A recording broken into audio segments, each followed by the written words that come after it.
And welcome everybody to the latest edition here of Terms Defined. Once again, special guest Eugene BAGASHOV joining us, and we've got sort of a three-way terms defined. So we're going to be defining three different terms: plutocracy, oligarchy, and finally corporatocracy. And Almost like we'll try to take it in little chunks, so as to not spend too much time or too little time on any of the subjects. So, welcome, Eugene. How are things? hello, hello everyone. Not in a I wanted gulag to yet? say it's almost like a threesome that we have here. Um, right? Is there a gender to those nouns in English? Plutocracy, etc. I Are don't. there are they all females? I Or don't not? know. I'm not sure on that one. Because in Russian, all those nouns have female gender. So it's all female, lesbian, threesome. It's like you're inside of the government. So like for the same reason, a ship a ship has a female gender. Yes, I You know know, that. you And would have the people come sun out of it. So also is a she, isn't it? I don't know, but most things. For those of you who don't understand what we're talking about, a lot of languages have gender-based articles in front of their nouns. So Yes, certain yes. certain ones are very male, like a bicycle is kind of male-ish, and a rocket is kind of male-ish. It's sort of an extension. In It's Russian, rocket is female not actually, something. but Oh my God. Okay, well, people do come inside of it. So you can it's sort not of. it's not like this George Carlin thing when he said that the politicians like to brag with their guns and rockets because they kind of look dick-ish, you know. Right. So we have bigger dicks, we have bigger rockets, etc. But So anyway, there are reasons to assign these, and some of it has to do with the word etymology and stuff too. But anyway, so mhm. let's get right into it here. Talking about plutocracy, government by the wealthy, and I think this is sort of the oldest form of government that there is. And as I was briefly talking about with Eugene before we started recording this, a plutocracy is sort of government by the wealthy or controlling class of the wealthy, which can be a bad thing and it can be sort of a neutral thing depending on who the people are and levels of corruption and things like that. So, first of all, if you go back to feudal times in places like, let's say, the British Isles, for example, you had this sort of monarchic environment where the king had a castle and the king would provide protection in the form of both military personnel and the physical barriers associated with the castle, and the serfs would generally do what they were told and pay their taxes and so on. And so, like, from the perspective of European, what you'd call like a modern government, I guess you could say, because there are still monarchies in the world, believe it or not. I think a Mhm. plutocracy is sort of the oldest form of government there. What say you, Eugene? Well, firstly, I wish to share an anecdote with you about British Isles again. So, as story goes, I mean, it's not proven. I doubt the datings, etc., and the conventional history. But the saying goes that the London Tower, which is like the main castle in England, it was built not only to protect the whoever lived there and around this place from invaders, like from bandits and marauders, but it was actually built to protect the king and his servants, etc., from the population of England itself, because they were conquerors, William the Conqueror, etc., Sure, who sure. came to England from Saxony, etc., and conquered the place. So yeah, Right, so right. it's kind of a funny story. Like they built the castle to protect themselves from their own, siblings. Like, how do you say it? Subjects is the proper word. But anyway, you are correct in the sense that it's a kind of a natural system in the first place, plutocracy. And if you think about an abstract free market, let's say, system, it would make sense if the most wealthy would rule, because what wealth means in the first place, Is like how do resources. you how can you acquire wealth on the free market, like through voluntary deals, let's say voluntary contracts? It's because you do something good to other people, like you provide some goods and services to people for which they are willing to pay for, right? So you're doing something Agreed. good, therefore you accumulate wealth because you've done a lot of good. That's why I say that money is inherently information about the amount of good that you've done on the free market. I repeat, not in our current government-dominated systems, but on the free market. So it would make sense if those people who made a lot of good to other people, which is indicated by the amount of wealth they have, would rule. That would make sense. But unfortunately, on the not so free market, so to speak, like when we have government intervention, like violent measures of control, wealthy people are not necessarily good people. That's what I'm saying. And it becomes corrupted and bad really quickly in this system. So in this sense, plutocracy in real world, not on the free market world of rainbows and unicorns, in real world, plutocracy kind of sucks because what's the, let's say, quickest and fastest way to get rich today is to trade drugs or weapons or slavery and stuff like that. Sure, right? sure. Today. So right. And yeah. I think what you're talking about here is sort of for the tendency of things to bend toward tyranny. You know, to quote Jordan Peterson, if you have a combination of government power versus private power, there's this seesaw act that has to happen there, where the government's trying to prevent tyranny, and if you have too much private power, you can have the government itself start to lining up on the private sector controls the world side. And, you know, there's some sort of a bridge, certainly, between plutocracy, oligarchy, and corporatocracy. And, you know, there's sort of a goal to keep them separated, I think. And it's because, in other words, when the rich are rich enough, they may be able to utterly affect the government.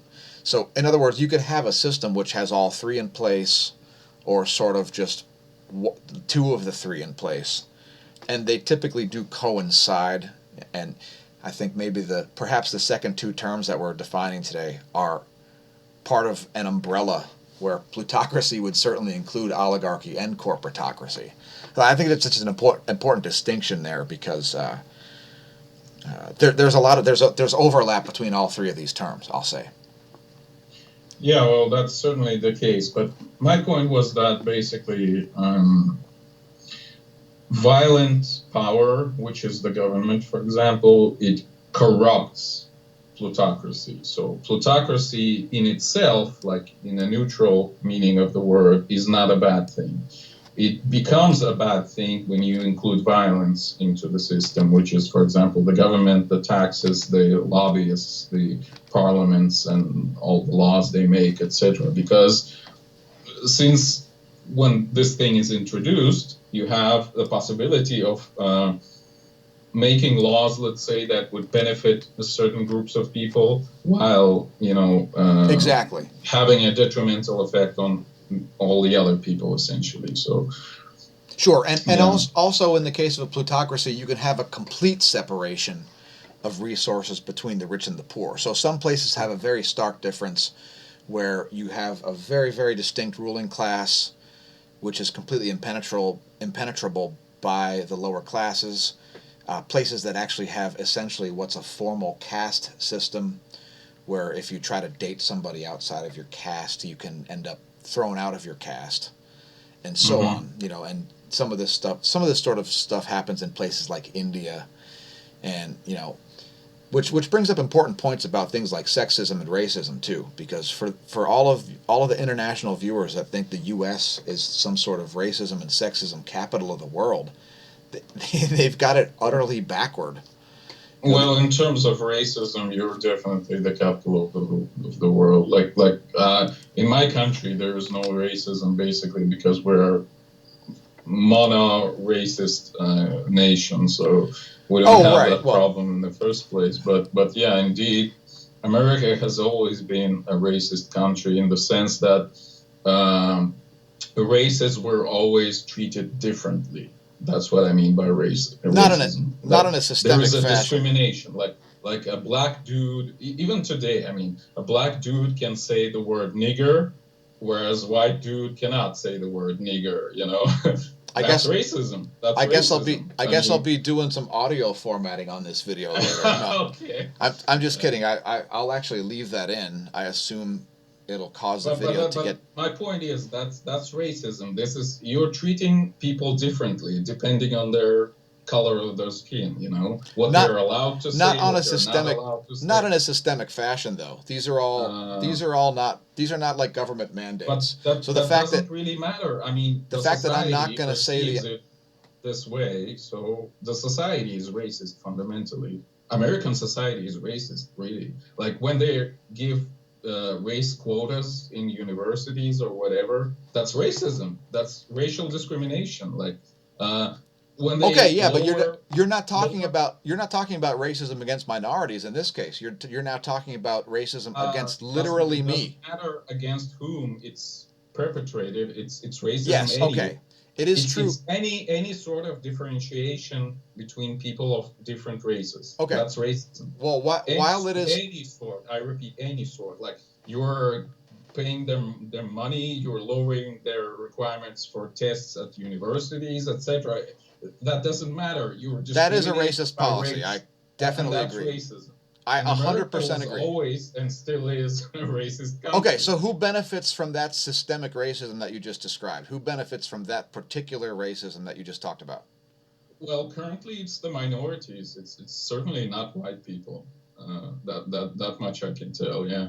All right. So yeah, I mean and it's commonly known that nowadays it's even open information that if you're not at least female, if there's not one single box you can check off, in other words, if you're literally me, you you have the systemic differences differ in that your company has no reason to check a box if it hires me. So, like Yeah.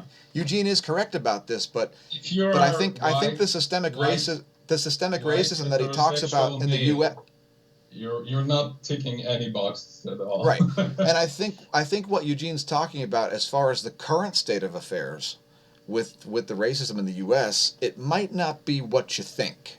And just a little side note, when the Dodgers and the San Francisco Giants played the other night, and some of them knelt and some of them stood and looked like complete covidiots during the national anthem, they did not cure racism on any scale.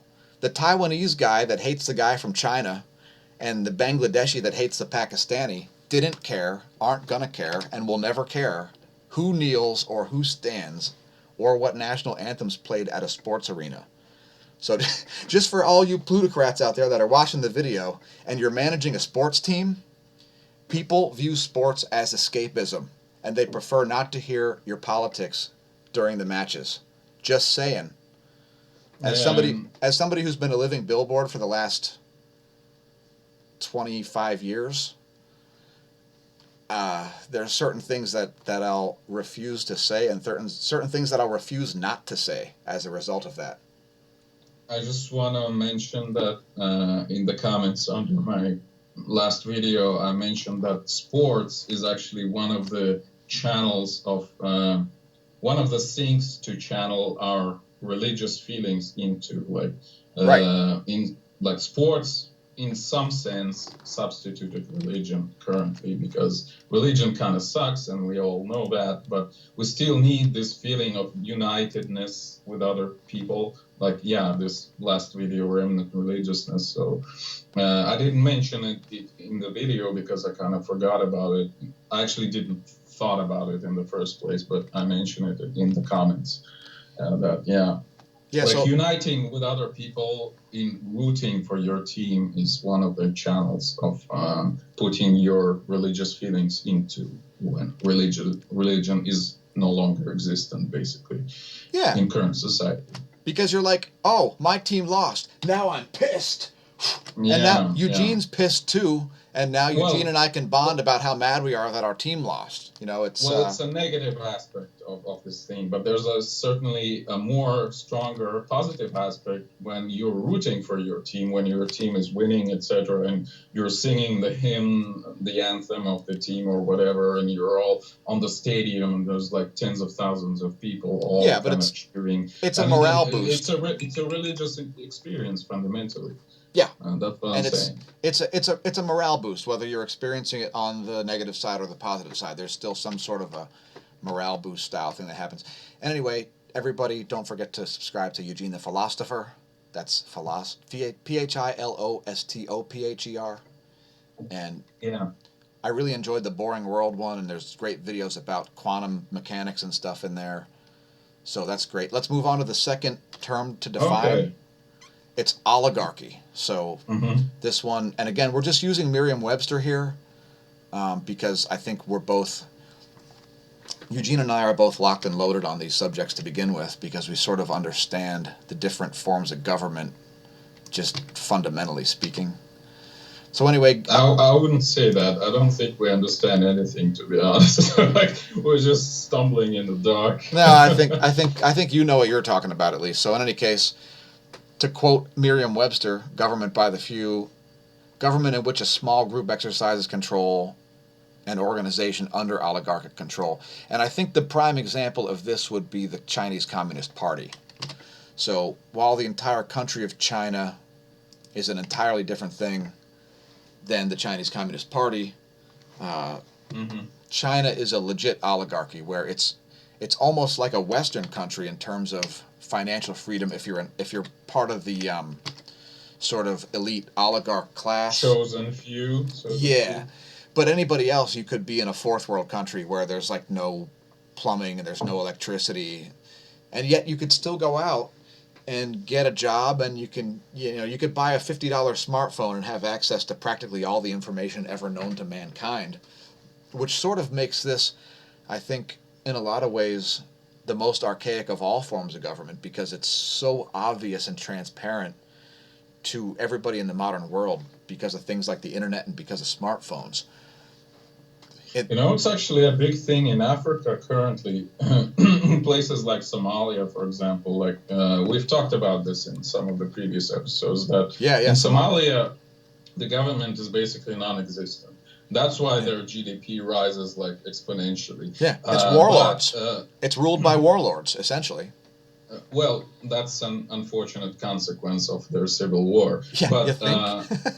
what is also an interesting consequence is that they're all into the mobile world and like electronic money, things like that. Of So, course. uh, so like really, mobile money, like digital money, develops in Africa super quickly because of that, because they have no trust in their central banks, etc. So they use mobile money mostly, especially in Somalia, which is like the freest country in Africa currently because of their civil war. Unfortunately, I should add.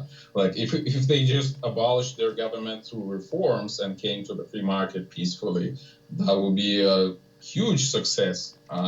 But now they have moderate success because their government just disappeared through civil war. Which I is wonder how much they pay unfortunate. those warlords in taxes. That's a real I don't question that you got know. to I ask don't know. yourself. There were some memes about Somalia that they actually put like stock market deals on warlords, like how much loot they're gonna have from the next bandit raid. Of course. Yeah, Yeah. the government has to figure out ways to allow them to pay taxes. So it's essentially money laundering becomes a way of life. I mean, No, it's I'm not saying about the government. I'm saying about the regular people paying, like rooting, so to speak, like investing in warlords for their next loot raid. oh yeah, That's what I'm sure, saying. sure. And And it's kind of funny. Well, it's kind of sad, but it's also very funny, well, you're to be gonna honest. you're gonna get a stock market when it comes to anything. If there's anything that you can invest in, if your local warlord says, "Hey, I got this great plan for you. See, you can't go wrong. You just give us $10, and we're going to turn it into $100. Yeah, exactly. It's a So it's yeah, it's an awful you, nice It's an awful nice So bank account you got there. It'd be a shame if we took over the bank.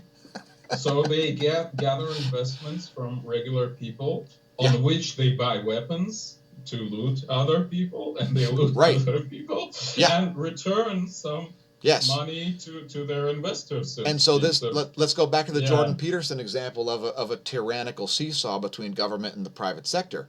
Here's where you've got there are 3 molecules on the private sector side and 14 dump trucks worth of crap on the tyrannical side on the private sector, and you don't have quite enough reasonable. I mean, of course, now you as an anarcho-capitalist will probably disagree with the amount of let's see, border security, police, and road building that the government ought to do, but still, it's pretty hard to get a bunch of private people together and and produce government scale activities.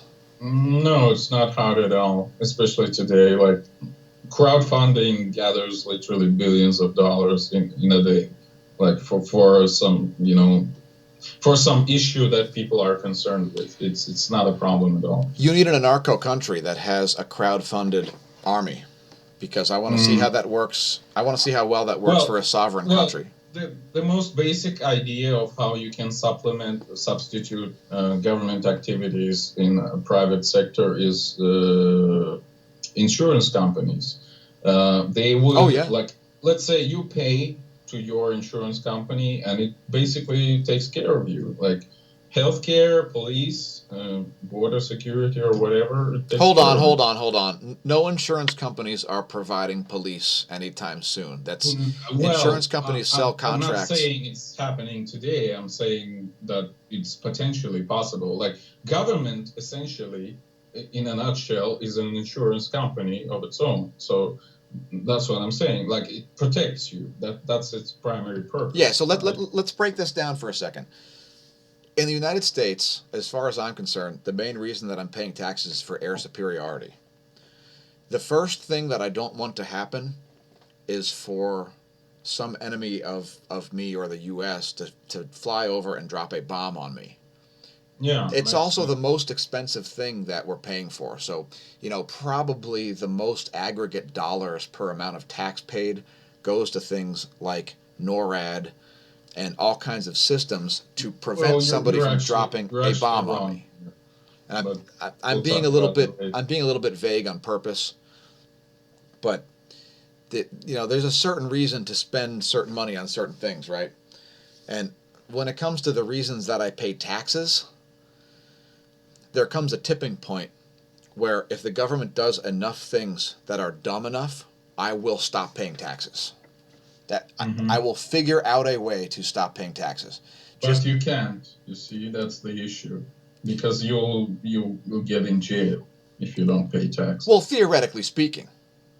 No, it's not. It's practically speaking. I Well, mean, that's because you're one of these guys who must believe that there's only 2 things in life that are certain: death and taxes, and you're only right about one of them, and the one of them isn't the well, taxes. but this is true. I mean, if you don't pay taxes, you go to jail. That's very true. So this There is are the ways threat to of avoid violence on which the government, under which it operates. there are ways to avoid every single tax that exists here in the U.S. I don't know what it's like in Belarus, but you don't have to pay taxes. You have In to die. You don't Belarus, have to pay you can taxes. actually pay taxes and still go to jail. That's what the situation is Well, here. yeah, you can definitely pay So the taxes here and laws still go to are jail. deliberately written in such a way that even if you abide them, they are mutually contradicting. So even if you abide the law, you still can go to jail. It just basically it is decided by the guy who is in power, like whoever it is. Um, Whether Anyway, you go to jail or not. to try That's the to point. kind of try to focus us back here on oligarchies. Yeah. What? So I wanted to mention, well, actually, sorry, let me No, go go. back to your point that you're paying most of your taxes for defense. Is actually wrong, because most of your taxes go to social To welfare. security. Yeah, yeah. Yes. But that's So but that's not the that's most not like the two most current thirds. concern of me, because that's to prevent old people from being sick and being bankrupt. And It's as actually far not the old people, that's it's actually women, to be like clear. Like most of your how is taxes it go to women, women. Eugene? How is it Uh, women? By all uh, means, enlighten us.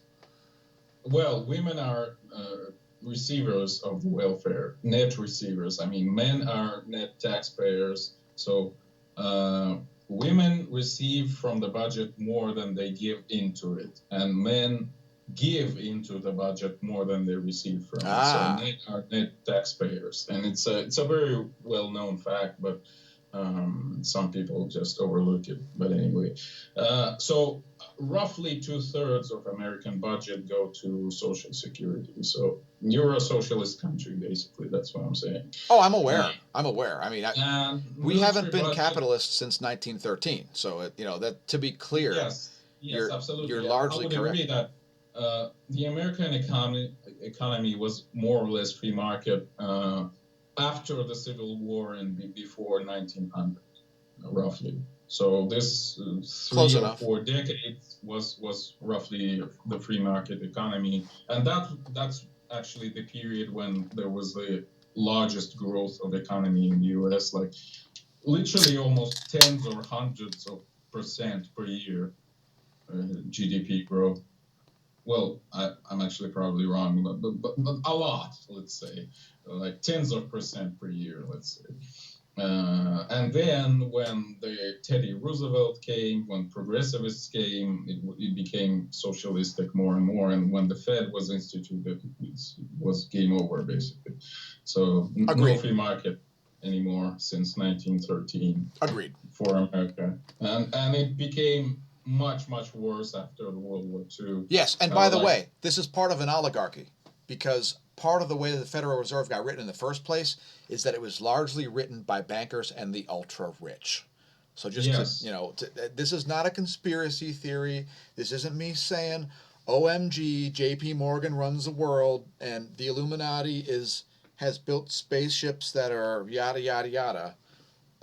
yeah, it's just factual power structure in the world. Like rich people use the government to their own ends. Correct. I And mean, just means to their own ends, and they use the government apparatus to suppress all the opposition and to induce all kinds of taxes and regulations that would help them and destroy their opponents. And it's horrible. And it's a horrible situation, but that's the situation we're in. yes, and So government is certainly the most wasteful of all organizations, and this is why I'm not suggesting that the government is literally non-essential. What I'm stating is when I say the government's non-essential, but you are essential, it's because the government wastes by far more money than anybody else possibly could. They have to have an infrastructure in order to induce you to pay taxes, to make sure you pay taxes, to have a bunch of people who are paid by the taxes, to have massive infrastructures for all of those people who are paid to make sure you pay your taxes, much less the legislators, the judges, the executive branch, which is by far the most wasteful aspect of government. The entire deep state is in there, and people get their jobs just because they want the benefits. I have close friends who decided to work for the FBI because while the pay was terrible, the benefits were great. And of course, the mhm, resume is mhm. great because it gives you a reference. Oh, I used to work for a giant heaving bureaucracy that's unable to get out of its own way. Therefore, I know what I'm talking about for some reason. So, just for all the viewers out there who don't think I know what I'm talking about, I've worked for all kinds of different sizes of bureaucracies. However, never for any bureaucracy which derives its funding through taxpayer dollars. So I've never been associated with any sort of military, police organization, government organization, or anything like that. I never derived any sort of salary, income, anything like that from the government, ever, not one red cent, save for unemployment compensation benefits when losing jobs through no fault of my own and getting paid about 80% of my wages to not work for between 6 and 24 months, I think was the longest one. But so I have a certain stance regarding the private sector versus the government sector, and I'm not a fan of choice B because I've watched the government What waste is the everybody's. choice B? Choice A is the private sector and choice B is the government sector. So Oh, okay. since I've watched the government sector commit waste, fraud, and abuse since at least the early 80s, when I have any sort of memory of what the current state of affairs of laws and government intervention and things are. I'm not fully anti-government. Like, I don't want roads to be built by the government or border security to be provided by the government. But yeah, things like air superiority, I don't know. I think space exploration is obviously better for the private sector to be, the specter of the private sector to be doing, because it's so much better and more efficient at everything. I don't mind government contractors, but man, oh man, the bureaucracies themselves, and listen, this isn't just the government, all large bureaucracies. Once your company gets to about 100 employees, for all you employers out there, you are not in charge of what everybody's doing. I don't care how much you think you're involved in all the decision making of a company with 100 employees, you are not involved. I've watched these companies waste tens of thousands of dollars per month, where the owner and president think that they're in charge of what their hack fraud employees are doing. Yeah, well, yeah, there's certainly an effect of that sort, that a large collectives of people are basically uncontrollable. They're because their of corruption. Yeah, there's corruption. Chaotic soup of whatever. Yeah, and sometimes it leads to positivity, but usually it doesn't, because when chaos and corruption combine, it's not a particularly good equation there. Occasionally you find something, you get people network together and something good happens, but for the most part, these giant bureaucracies, people will milk the clock and they'll get paid to not do any work. I mean, I've seen the most unprofessional company I ever worked for was a medical records department of a giant hospital with tens of thousands of employees. So just to give you an idea of how bad a bureaucracy can be, that was one of the worst ones I've ever seen. Well, I have quite an experience of bureaucracy myself. I mean, I work at the National Academy of Sciences here, and it's just a huge bureaucratic institution, and it's so horrible. But anyway. Okay. By the way, the alarm went off. I actually know an example of a large company operating, or at least trying to implement. Okay, hold that thought, because we got to shift gears. The alarm's gone off, and we got to move on to corporatocracy. Yeah, so it seems like a good segue. So take it away, Eugene. Corporatocracy. I'm sorry, I'll just continue my previous thought. So, all right. There's a game developing company called Valve. If you heard about Half-Life game, it was developed by them, like really famous video game. So what they implemented in their work was this sort of alternative approach to game development. So they completely demolished the bureaucratic approach when you have like a team leader, etc., and you work on a project. And they said, okay, you guys do whatever you want, however you want. And so they started from this super chaotic approach, and people worked like that. And it worked for some years. But then as the company grew, they actually, as far as I know, they kind of abolished this approach. But still, some really amazing projects came out of this. So it was kind of an attempt at this, horizontal networking kind of thinking versus, hierarchical, traditional thinking, bureaucratic thinking, you might say. Okay. But anyway, one other thing I wanted to mention about oligarchy is this is one of the forms of governance, I guess, which was discussed by Aristotle in his book, Politics. So he talked about, I'm not sure if it was oligarchy or aristocracy, which is kind of funny because Aristotle is also kind of has the same root aris, which means that the best, or like the deserving one or something. So he lists their monarchy, like tyranny, democracy, and I think aristocracy or oligarchy, which is more or less the same thing. And he says that it's a bad form of power, basically. Oligarchy, I mean. So yeah, this is just a comment I wanted to make. But let's talk about corporatocracy. Yes, and we've cut into the time a little bit, but that's okay. We just don't want the video to be too long.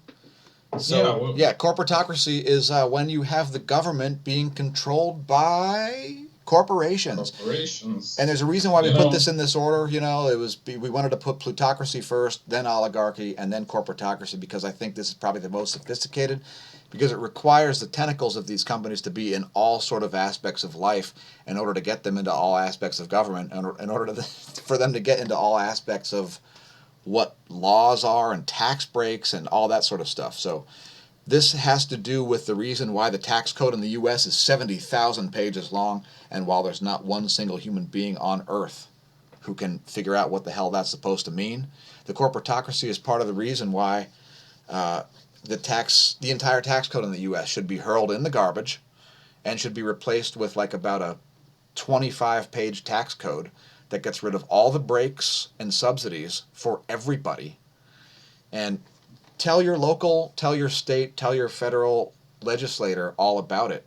Because if they don't start to understand this and that centralization is dead and that all of this nobody's going to buy these products, okay? Dum-dums. Everybody who's advertising in places that are tyrannical corporatocracies should pull their advertising dollars 100% because I see ads regularly in places where I don't like the content hosts, and I intentionally don't buy the products that are advertised. What say you?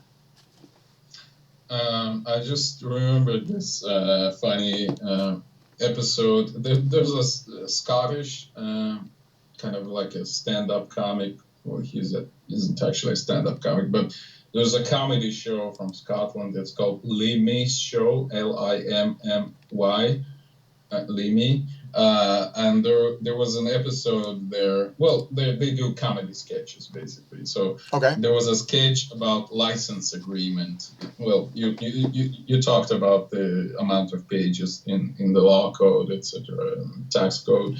Right. So in this episode, he wants to install like the music player on his computer, and he actually reads the license agreement. And there's like hundreds of pages. It's a 4-week long. Yeah, and he's like, it shows later in the night he's with his wife in the bed and he still reads this code. So it's kind of funny. And he's like all, headache, etc. He eventually has a degree just as a result of reading this agreement. He can just he can like take a test and get a certification, and now he's like a law clerk for the CIA or something. And yeah, maybe, but anyway, so it's just, well, I mean, everyone just ticks this box with, yeah, I agree, whatever, go to hell, and nobody knows what's actually written there. So who knows? Maybe like, we're gonna take away your house or whatever, and okay, I agree, So right. but I get anyway, that. so corporatocracy is certainly not a term explored by Aristotle, but it's let's say it's a reality we're living in, where again we have a large government everywhere, and large corporations are able to control you through the government because they have resources, they have money, power, etc.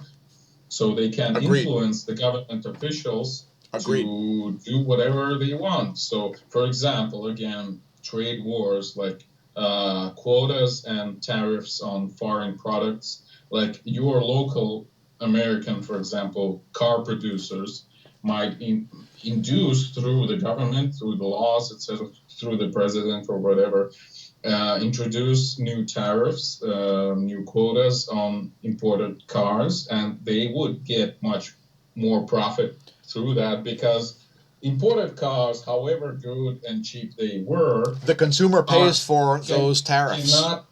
They cannot be imported anymore in those quantities, at least as previously. So right now, and their price rises because of all the new taxes on the border, etc. So now you have to buy local cars, which are more expensive and worse. I'm not saying they are. I'm just Lower bringing as quality an and higher example. price. That is So protectionism's legacy. yes, they cannot compete naturally, so to speak. So they introduce those artificial means supported by violence from the government, which is, again, supported by violence, but the police, the courts, the army, who would put you in jail if you disagree. So now they can do that, and now you pay more for worse quality product, which you would otherwise not buy if there was a free competition. So yeah, and you lose money because of that, and the whole country loses money because of that. Because right now, since you've lost more money buying this car, you cannot spend this extra money that you've lost because of that on something else, like, let's say, buy new shoes or whatever, like go to a restaurant with your wife and pay to this restaurant or whatever, Correct. like you basically lose huge chunks of money. The whole country loses huge chunks of money. So Right. everyone becomes poorer. And Correct. these corporations became wealthier because, well, at your expense, fundamentally. Correct. And So, for instance, when you inflate the currency supply, the banks continue to benefit because they can give massive raises to their people because they understand the real rate of inflation, especially with considering what's currently going on with reserve requirements in the U.S. I don't know if you know about this, but the U.S. well, banking you system, talked about this, that there's no reserve requirement anymore. yeah, which means nobody has any idea how much money is actually in the supply. So this is just one of the many problems with fiat currency, but it exposes one of the aspects of the corporatocracy, and it stresses the fact that everybody has to know how much their money is actually worth, because when prices go up, people have a tendency to blame the sellers of the commodities for the prices going up, without understanding that the commodity sellers are at a loss also because they don't know how much the money is actually going to be worth. And especially nowadays, because nowadays you can't look at any aspect of banking bookkeeping to figure out how many loans they've actually given, because they can now give out an unlimited amount of loans.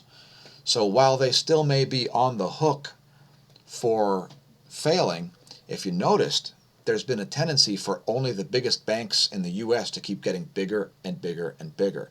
All the laws are oriented this way on purpose, which makes it almost impossible. Eugene, if you wanted to come to the U.S. and start your own bank, the amount of loopholes you'd have to jump through, the amount of hoops you'd have to jump through, you'd have to ride on the back of a bear on a unicycle on a tightrope to open a bank in the U.S.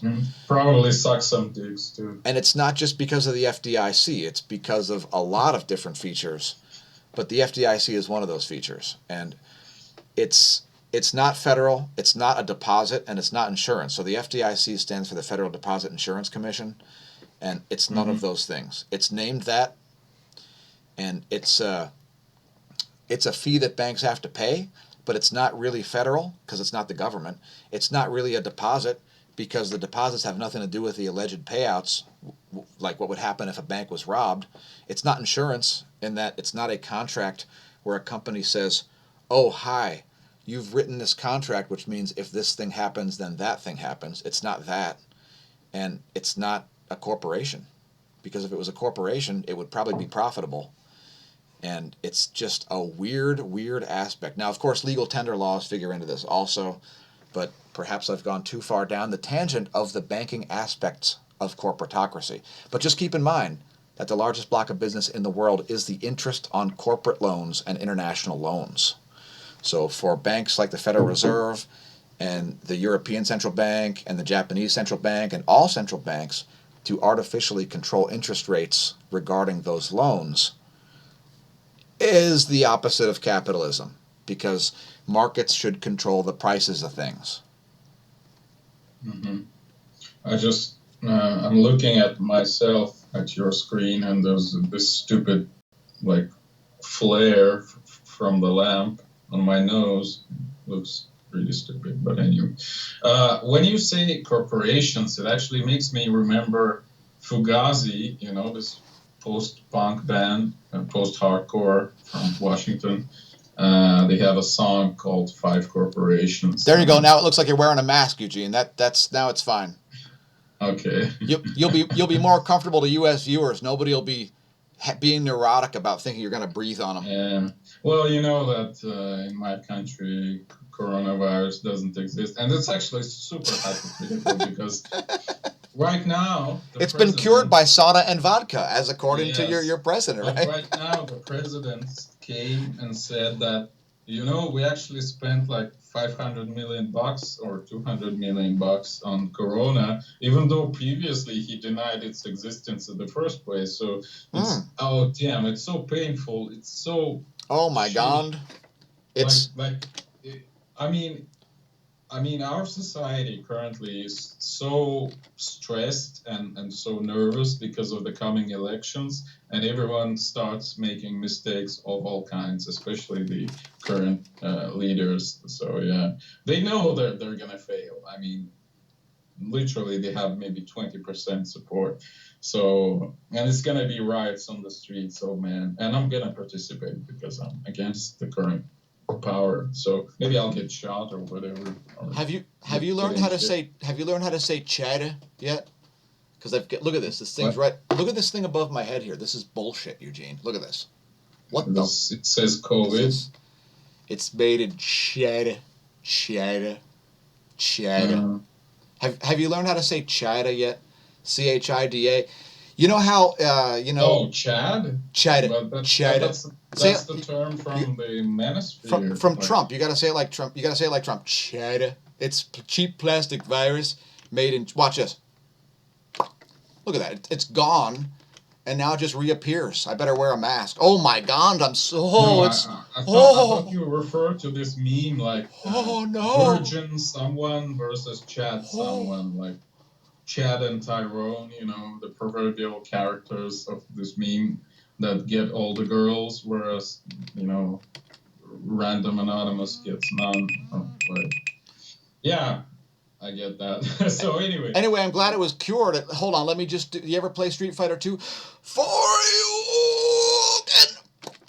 Well, maybe on Dendy or Subor platforms I did. I don't remember, to be honest. Maybe on Sega. If you know how to use Ken and Ryu, you're probably, you know. Don't be a Bison cheeser or a Blanca cheeser. No, you know, you don't use too many body missile attack cheese options. Never play as Sagat. And if you can do Vegas, yeah, if you can do Vegas, Vega. If you can do Vega's special moves, you know, he has like an in-air suplex, an in-air back suplex. He climbs on the wall. Fighter? Some character? Street Fighter 2 Championship Edition. The guy, he's like the second boss. He has claws and a metal mask and stuff. Anyway. No, from those fighting games, I'm only well aware of Mortal Kombat 3, which is like the best fighting ever, especially Mortal Kombat 3 Ultimate. And the movie, by the way, Mortal Kombat from 1999, I think, is like super cool. It's directed by this Anderson guy. I don't remember the name. Richard Dean Anderson. It's MacGyver. No, I don't think so. I was just making that. And the same Anderson actually directed my favorite horror movie, which is Event Horizon. It's a good one. That's a good one. But unfortunately, you know, they actually, during the production, they cut most of the scenes out of the film. So it lost like maybe half an hour of the best, actually, content. So it's really bad, basically.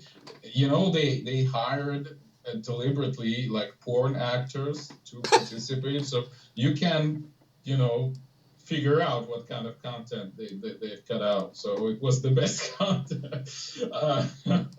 So it's very unfortunate, but even as it is, the movie is amazing. And there's this Lawrence Fishburne from Matrix and other people like that. So it's a really cool horror movie. Do you remember what year it was from?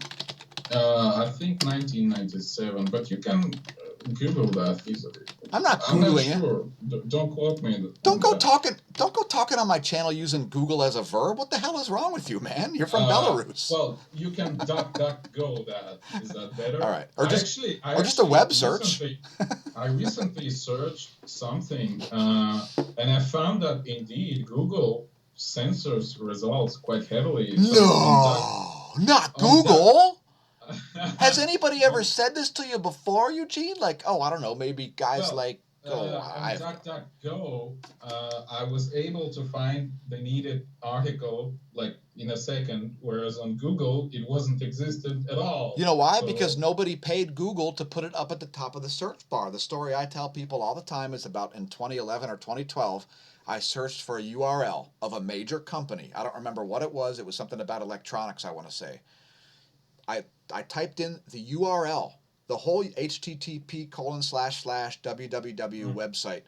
Typed it into Google. I had to go over 12 pages deep to find the URL of the company because it had a lot of competitors, and they all idiotically paid Google to be higher on the list, created a bidding war, and put well, billions I of wouldn't dollars. say idiotically. I mean, it makes sense. I mean, why No, not? because people think they're getting an objective result. Part of the government that I want to exist is called the SEC, the Securities and Exchange Commission, because it prevents them from defrauding their shareholders, which is what they do. If you think you're getting an objective search result from Google, when you use the word Google as a verb, what you're saying is obtaining a biased search result using the Google search engine.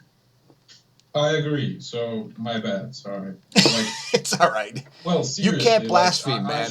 I should train myself not to do I that. And consider you a I friend, so if you murdered somebody, I'd be like, sorry, you're going to jail, but I'm still your friend.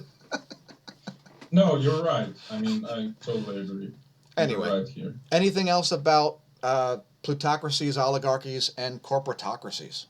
Well, I would say the main point that we discussed, and I'm not sure if you will agree, but I think you will, that is all those things became worse, like not just worse, but malicious only because they have the support of the government behind them. Because without the government, it would be okay for all of those things to exist. But unfortunately, we have the government and the violent, again, what's wrong with the government? It's the violent control, like the threat of violence with which the government pursues its needs, let's say, whatever they are. It's an And those involuntary. It's an involuntary. oligarchy, plutocracy, corporations, they can all uh, achieve their needs with the help of the violent support from the government. And by violence, I mean police, the courts, the army. Though this is the problem, really. This is the only problem in And I would this whole concur. thing. I would concur. And I think we agree on most things economic and government based. The fact that you argue me and call me on my BS is much appreciated. So cheers. Well, you are, as I see it, you are less radical than me. Like I am really Yeah, about. yeah. I'm saying I'm anarcho-capitalist. I'm saying that everything that the government provides can be provided by the free market. Yeah. While you're saying you're more minarchist, right? You're saying Yeah, that we yeah. need the government, but it should be restricted to certain Yep. issues, like let's say border security and perhaps courts. And I Maybe. think if you have people that are extremely not corrupt in positions of power, it helps too.